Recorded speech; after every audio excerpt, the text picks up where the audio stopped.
Hey, Utah fans, guess what time it is? It is almost time for basketball season to start.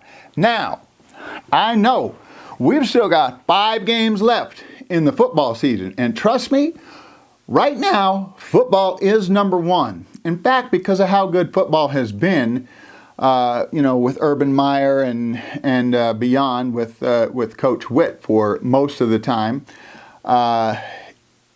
football has usurped basketball. But when I was in college, I played a ton of ball with all the guys on the team, formed some lifelong friendships with a lot of them. Rest in peace to some of my good friends who have passed on way too early. Jimmy Madison, Albert Springs, Bobby Adair. Hope I'm not missing anybody. I hope there's no more that have done that. But I still get to see a lot of them on occasion, and some of them on a fairly frequent, not frequent, but, regular occasion. And, just have some really fond memories of spending time with those guys, playing ball with them, and then, of course, cheering on the team in the Majerus era where we got to the national championship game. So, with that said, I had the opportunity to go watch practice. I was down on the floor in the practice facility with the number 2 athletic director, the guy right below Mark Harlan, and the guy right underneath him, who's like an associate athletic director. And then also I got to meet Mike Lagesholt. All great guys. Mike, of course, calls, if you ever listen to women's basketball at all on the radio, he calls, or used to call a lot of the games. His main focus with regard to sports now is the Red Rocks, the gymnastics team. And I am going to have him on an episode in December after the preview for the gymnastics team. We're going to be talking all about the gymnastics team. But right now, on the Utah Sports Report, it is all about Utah basketball. And if you were around in the 80s, you'd know the saying, Utah by 5. Of course, that was also back in the 70s as well, but I went to school in the 80s, so I'm going to say 80s. Utah by 5. If you don't know that, ask some older person who, don't call them old, but ask some older person who was around then about Utah by 5. That was the big saying back then. So we're going to talk about all the players. I'm going to give you the breakdown on everything I know about them through my own research, as well as through, having a coach talk to us about it, Coach Smith. And also I got to reconnect with Chris Burgess, who I did some coaching with at one of Coach Kraskowiak's camps the last time that my son was eligible to play before he became a recruitable athlete. So at any rate, enjoy this, and we'll see you on the other side. For a first down. Nice, that's the shot I'm talking about. There it is, over the middle. It's caught, touchdown, Devon Valet. That's beautiful, man. I get Carlson a touch on the block. Carlson from deep, and we're tied. A win. This is a victory lap of sorts for the Super Senior.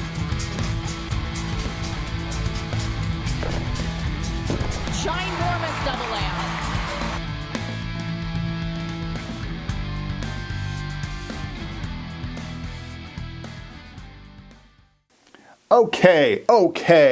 Okay. All about basketball right now. Pause on football for just a minute. Even though in a couple of days we're going to be playing Washington State up on the Palouse.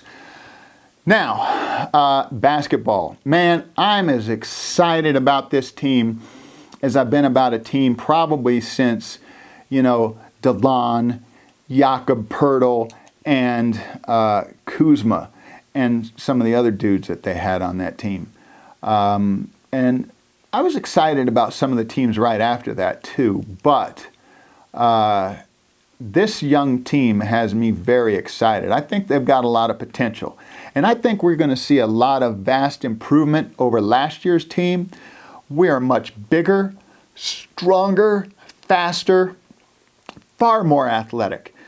And we're going to break that down for you and hopefully get you excited to get out to the Huntsman Center and cheer these guys on in person so that it becomes a really solid home court advantage for them. I think if you don't do that, now, you got to do what you got to do, but I'm thinking that there will be market improvement in every area this year, including our win-loss record. And I'm going to go on record right now saying I think at the very least we're going to make the NIT. Decent chance we'll make the NCAA, but I think we'll make the NIT this year. And next year, I think we'll make the NCAA. I'm going to say that right now, so when that happens, you can come back here and say, man, he was right. I should have bought season tickets before the price went way up because they're good and the demand is there. I should have bought season tickets when I had more of my choice of seats, as opposed to now all these people have bought them before me because they listened to Jed with the Utah Sports Report and they went and did it because their fandom is real and solid. Not that I'm questioning yours. Maybe that guy's, but not yours. Anyway, Utah basketball. Let's talk about it. I'm going to start with the bigs. Chris Burgess coaches the bigs. Last year, our bigs were Brandon Carlson, and he got sick for a few games, missed a few games in the middle of the season. He ended up losing a bunch of weight, and he didn't have a lot of weight to lose. He was 226 to start the season. Got down to like 206 or 208 or something like that, and just didn't have the strength to compete against some of those bigger guys. And Riley Batten was basically a no-show. He was soft, and he was not very athletic, and oftentimes, because he wasn't really strong, wasn't able to finish at the rim, wasn't able to guard some of the bigger, stronger players down there. And that has been corrected. So let's talk about who we've got now. We've got Brandon Carlson back, and Coach Smith is really excited about it. Coach Smith talked to the four of us about all of the players. And like I said, I've done my research on them, so I was very familiar with most of them. All of them. And But Coach Smith added a few little nuggets that that isn't necessarily public information or known because they've developed since the time of my research.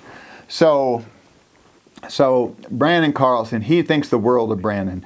Brandon is a very skilled big, very mobile, athletic, and he's back up to 226. He does look a lot stronger and a little more filled out. Now, hopefully, he'll continue to. I'd love to see him get over 230. I'm sure he wouldn't mind that either. And Chris Burgess also talks very highly of Brandon. Cerebral basketball player who's got skills, certainly a team-oriented player. So that's Brandon. Now, we've got three newcomers who are bigs. Three. And they're learning the system right now. But I can tell you, both Coach Smith and Coach Burgess is very high on all three of them. We'll start off with Gavin Baxter, who I got to see run all the drills. They thought by this Saturday, 2 days after the Washington State game, that he would be cleared to play, do all the stuff with contact and everything, not just the drills. He's 6'9". He is about 222, very strong, and very athletic, very, very fluid as an athlete. Then we've got Ben Carlson. So we've got Brandon Carlson and Ben Carlson, no relation, both athletic. Ben is 6'9" and about 230, 227 maybe, I can't remember, somewhere in there. I think he's listed at like 227. Transfer from Wisconsin, and very athletic, and Coach Smith talked about how the team in general looks a lot different from last year because we are a lot bigger in terms of height and in terms of muscularity, and we're just stronger. and way more athletic. And he talked about how athletic and easy it is for Ben to do things because of his athleticism. And he's a strong kid. Strong young man. I'm older, so I can call them kids. So he's got a lot of hope for him. You know, he talked about his shot. Now, he was like, I think, 1 for 27 from 3 at Wisconsin. But if you look at his shot, it's fairly fundamentally sound. And so, you know, Coach Smith said, you know, he's not a pure shooter. He's not, you know, going to be lights out. But he does think he's a much better shooter than that 1 for 27 statistic, especially if you look at his shot and see that it is a fundamentally sound shot. So there's that. And he's, you know, good at banging in the post, good, you know, for crashing the boards, all that kind of thing. Weak side defense, whatever. Then there's, so we had Gavin, we had Ben Carlson, and I love this young man. And Coach Burgess talked about him quite a bit with me when we were talking. And he said now he's kind of raw,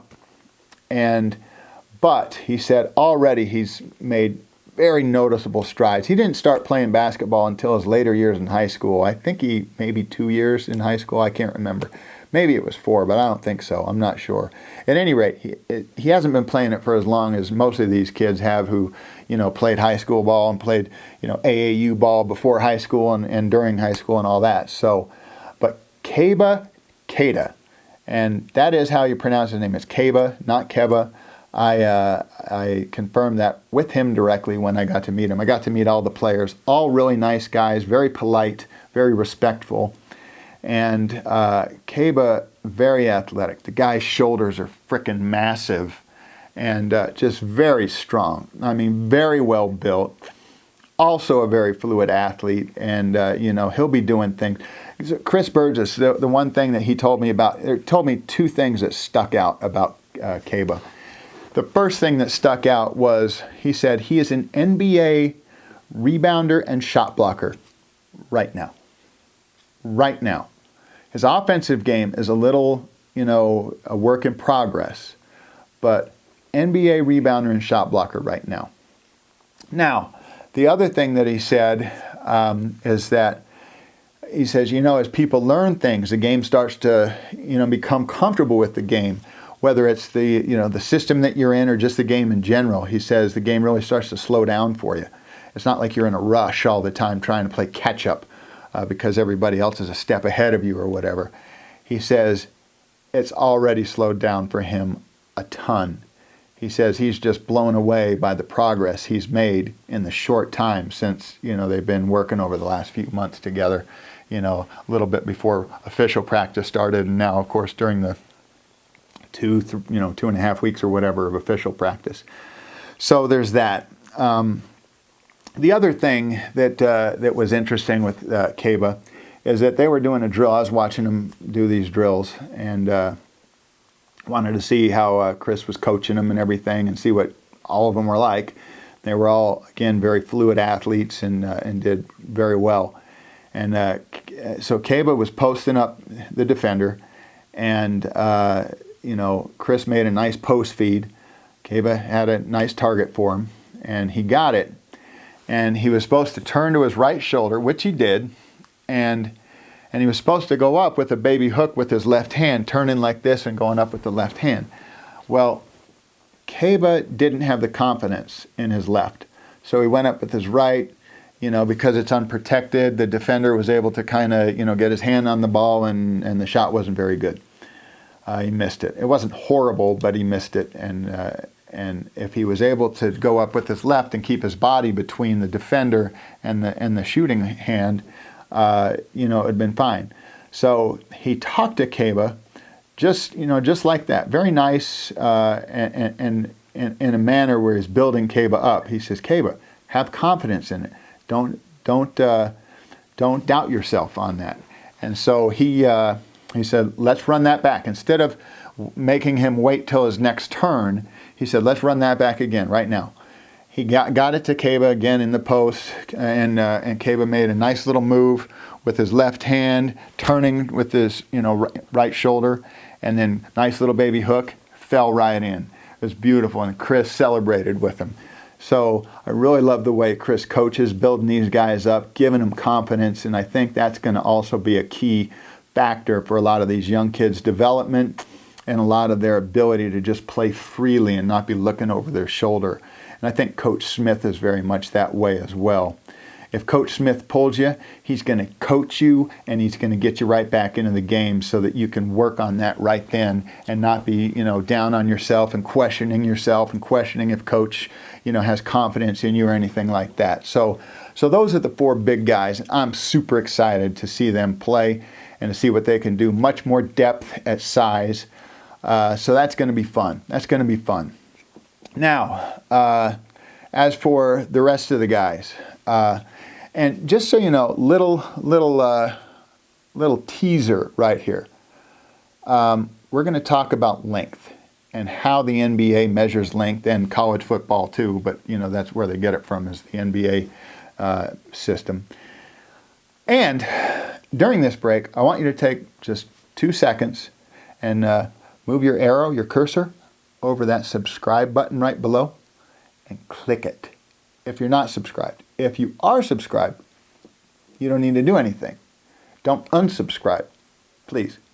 Also, there's a like button right next to it. Go ahead and click that too. Once you've done that, let's focus on basketball again. So the other guys, some great newcomers. Kaba and all those other 3, Kaba, Gavin Baxter, and Ben Carlson, 3 great newcomers I'm looking to at the big position. Now we've also got some great newcomers and youth at the guard position. First of all, let's talk about Marco Anthony, who is not a newcomer and not a young guy. Not that he's old, but this is his last year of eligibility. He chose to stick around one more year because he loves Coach Smith, believes in him, and I think he's going to be rewarded for that because I think our team is going to do some stuff this year. So Marco Anthony looking as good as he's looked. I mean, he already looked great last year. I think he looks even a little better this year. Very good athlete. He's got like a 42-inch vertical or something like that. So we've got him back, and he's improved his shooting. He stayed in Utah to work on his free throw shooting and his shooting in general. He put a lot of hours in, and it did look better. Maybe still not the best, but much improved. Now, we've got another young guy in. This young man played with the NBA Latin America Academy. His name is, I don't know how to pronounce his whole first name. I'm saying it Wilgins, but they call him Will. And Coach always referred to him as Will, and he introduced himself to me as Will. And his last name is Exact. It has an E on the end, but it's completely science. It's just Exact. This young man, 6'6", 230, and can jump out of the gym. We got a few of those guys who can jump really well or all the way out of the gym. And he's got a pretty smooth, if it's not a little bit of a slow release, it's still a very smooth shot. And I think that you'll find that he's probably going to be a pretty big contributor. I think he'll contribute a lot this year and probably even more next year. So that's Will. If you can find some of Utah basketball's older videos from a few months ago, he's got a dunk in there that's just like, we haven't had a guy that could dunk like that in a long time.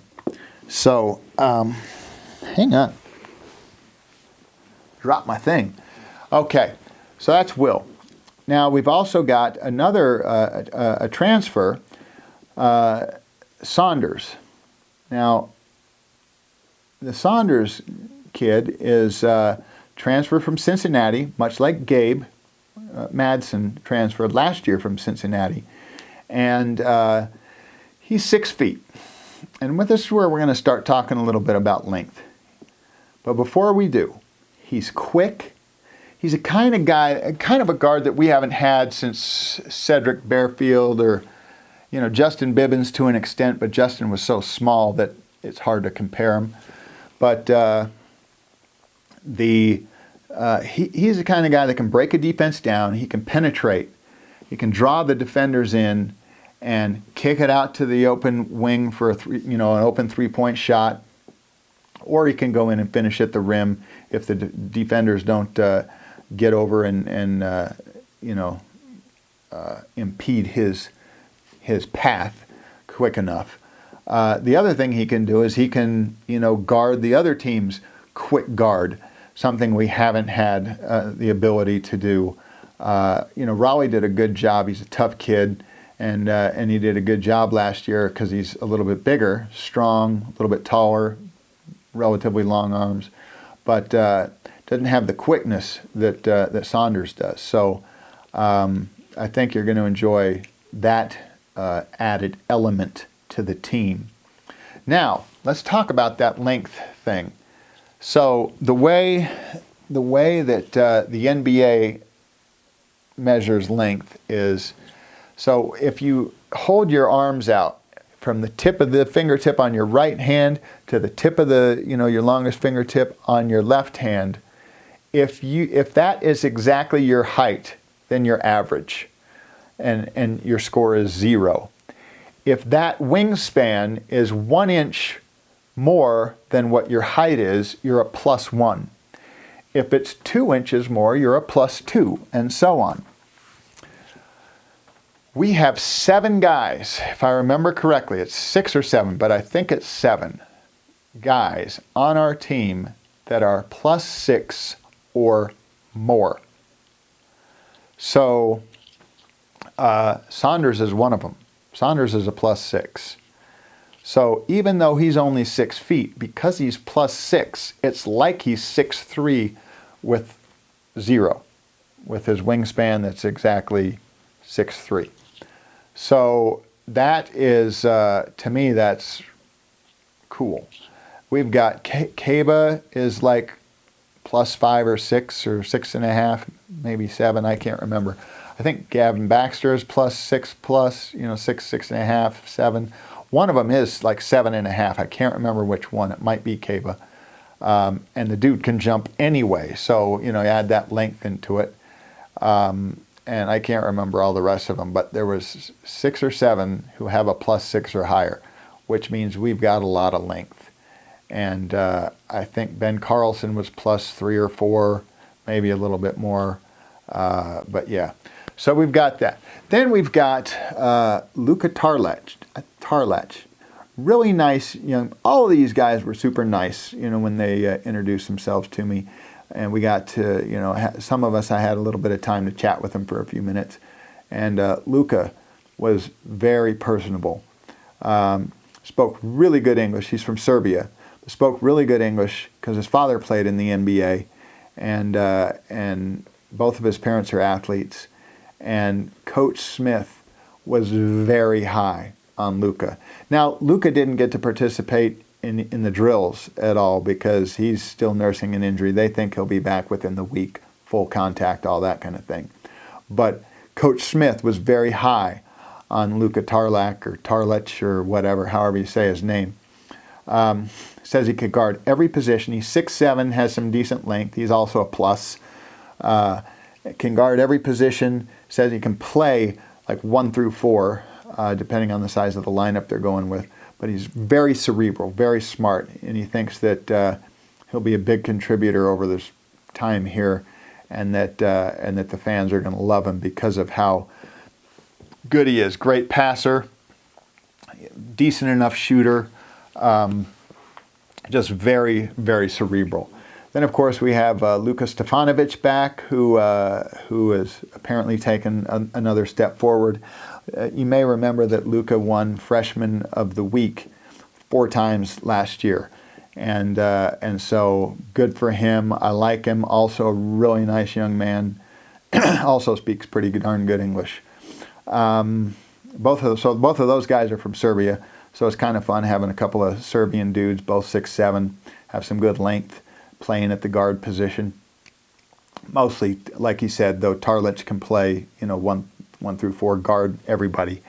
So there's that. Then there's, let's see, Raleigh's looking strong and like he's in really good shape this year. I think he's going to still be an integral part of the team. Gabe Madsen.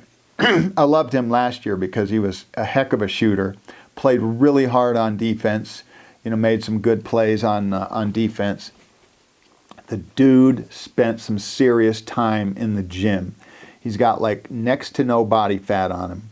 He's really strong, both upper and lower body, and you can see the time that he spent in the gym. And he's definitely a little more athletic. I mean, I've seen him throw down some pretty neat dunks in some of the videos, and he did another dunk in the practice when I was observing, and so excited to see what he can bring, because man, he can light it up when he gets hot, and he can get a shot off because he's 6'6", and also has great body control, and it doesn't have to just be totally standing still and like a straight up jump shot. He not the best thing for young people to model themselves after is like be shooting as you're floating from one thing sideways, but he can do it, and he's good. So there's Gabe, and then let's see, Boston Holt. You may recall that Boston played for the first few games at the beginning of the season last year, and then he got injured. I believe it was an ACL. I was becoming a big fan of his. I was happy when he signed because he looked like the kind of player, with his scoring average when they won the junior college national championship. He was one of their top players at a very, very good junior college. So I was very excited about him, and also really good guy. He's back full strength and a good player. I think he's going to be a nice contributor. We have a lot of depth, and I think we're going to be able to have some very fun lineup combinations, and I think there's going to be a lot of situations where, hey, if one guy gets in a little bit of foul trouble or just needs a little bit of rest or something, the guy we put in for him isn't, he may not have the exact same skill set, but we're not going to drop necessarily in terms of our ability and the quality, because every one of these guys is smart, they're athletic, and they've got the skills that they need to be able to have success at this level.